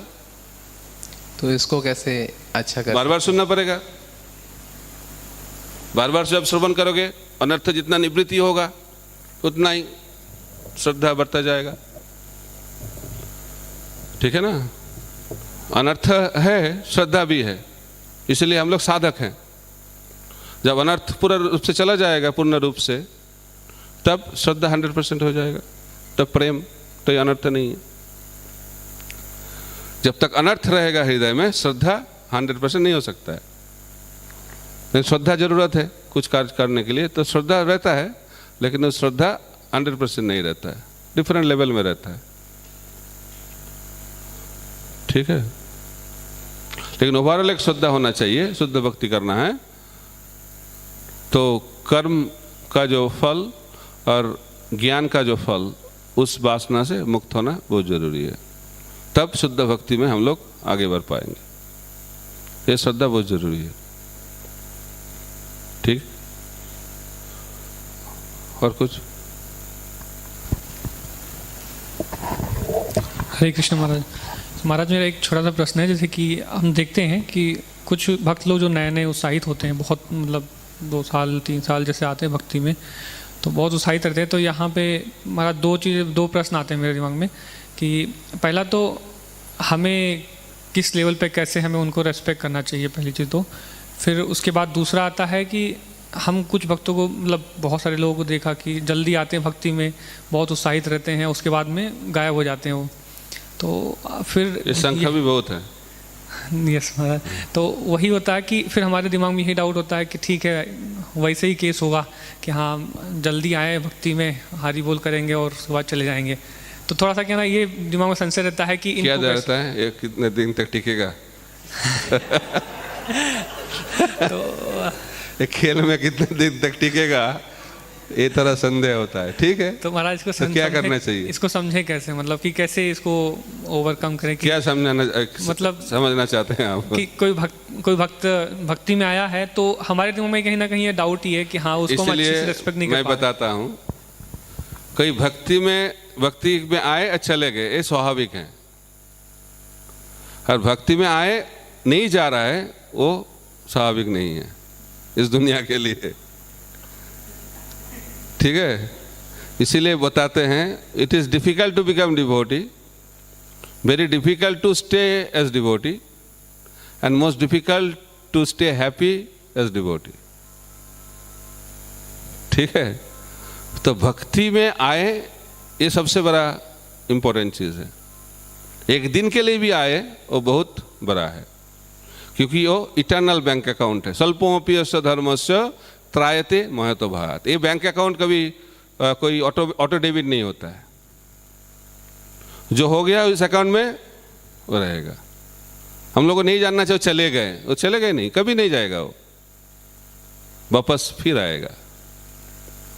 आप भगवान को छोड़ोगे, लेकिन भगवान जब देखेगा एक बार भक्ति में आ गए, भगवान तो उनको छोड़ेगा नहीं। ये भक्ति का महत्व है। तो कोई भक्त चले गए, उससे छोटा करने का कोई जरूरत नहीं, वो जरूर आएगा। It's matter of time. ये पहला सिद्धांत। इसीलिए जो भक्ति में है उसको सम्मान करना चाहिए। भगवान ऐसे देखते हैं। कितने जब तक है तब तक सम्मान करो, और जब तक भक्ति छोड़ के चल गए तो दूर से सम्मान करो, क्योंकि यही सिद्धांत है शास्त्र का। जो कभी भक्ति नहीं किए हैं और कोई व्यक्ति 3 साल भक्ति करके गए, कौन बेटर है बताइए? जो 3 साल किया। हाँ, इसलिए हम लोग को जानना चाहिए, जो भक्ति करते हैं जे भजे से बरो। जो भक्ति किए हैं वो महान है। छोड़ के चले गए तो ठीक है, टेम्पोररी कुछ हो रहा है, समस्या है, फिर आएगा। इसलिए भक्ति के लिए, भक्त के लिए ऐसा भाव होना चाहिए, तब भगवान संतुष्ट होता है। भगवान भी ऐसे देखते हैं। ठीक है, और कुछ? टाइम भी हो रहा है, ऑलमोस्ट 10 o'clock। हरे कृष्ण महाराज जी, कैसे वो भक्त मतलब भक्ति छोड़ सकता है, ये क्वेश्चन है। क्या मतलब बोलते हैं कि बहुत सारे भक्त मतलब भक्ति छोड़ दिया, वो सही में कैसे पता चला? वो तुम्हें पता चला कि वो भक्ति छोड़ दिया? क्या बोल रहे हैं आप? हाँ, मतलब वो बोल रहे थे कि वो कोई डिवोटी आता है तो भक्ति छोड़ देता है, तो कैसे पता चला कि वो भक्ति छोड़ दिया? क्योंकि जीवन में तो बाहर से पता चलता है कि भक्ति छोड़ दिया है, बाहर से तो नहीं पता चल रहा है कि बाहर से पता भी चलता है, अंदर से भी पता चलता है, दोनों तरीके से भक्त होता है। तो आपको ये नहीं है, मैं हमेशा भगवान का नाम जप कर रहा हूं लेकिन माला नहीं कर रहा हूं, ऐसे भक्त भी हैं। तो लेकिन ये प्रामाणिक भक्त है नहीं। प्रामाणिक भक्त कौन है? जो बाहरी दृष्टि से भी अभ्यास करेंगे, तो उससे पता चलेगा ये भक्ति में है कि नहीं। तो आप बोलोगे नहीं नहीं, मैं जब भी नहीं करता हूँ, नियम का भी पालन नहीं करता हूँ, लेकिन मैं भक्ति में हूँ। ऐसा भक्त भी रहता है कि नहीं? तो ऐसा भक्त के बारे में चर्चा नहीं कर रहे थे। वो बोल रहे थे जो अभ्यास कर रहे थे भक्ति की, जो मार्ग वो छोड़ दिए हैं, साधन भक्ति छोड़ दिए हैं, उसका चर्चा हो रहा था। ठीक है।